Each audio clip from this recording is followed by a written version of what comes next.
So ngayon guys, good morning. Nandito naman kami sa another garden. Ayan. So papasok kami. Magbibideo muna akong konti. So ito yung isang statue na Mozart. Ayan. So tingnan mo guys yung kanyang design na yung parang sa music. Ayan. Mozart. So guys, ayan, ang dami naming photographer. Yung mga anak kids. Kanya-kanyang take sila. Bahala sila. At pakagbahala din sa buhay ko. Ayan.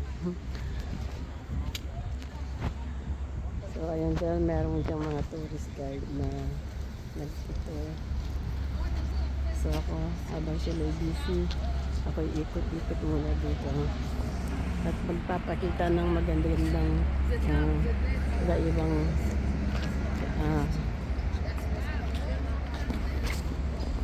view. So guys, ang daming tao. Dito muna ako sa labas at titingin ako ng pwedeng mag-video. So ito guys, ang gate ng ayan, may mga train dyan. Mag-check muna ako mga video sa labas guys, dahil sa dami ng tao doon hindi ako makapag-video ng maayos. Yan, dito marami ring mga buildings. Yan. Yan, sa labas muna. Kaya dito guys, kailangan ingay ka maglakad-lakad dahil ang daming sumusulpot ng bicycle. Yan. Ang mga puro dito guys ang mga tao nagbabike, nagmumotor. Ayan. Ayan.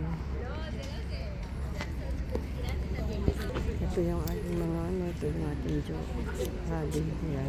Yung tatlo kong anak. So ayan. So hanggang dito muna guys ang aking video. Abangan nyo na lang ang aking susunod na video. Okay, thank you so much for all your support. Have a great day. Bye-bye. Don't forget to subscribe.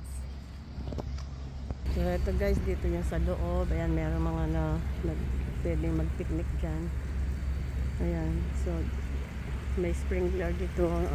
Binibiligan yung mga Bermuda grass. Ayan yung mga bulaklak doon. Ayan. So dahil hindi pa talaga masyadong spring summer,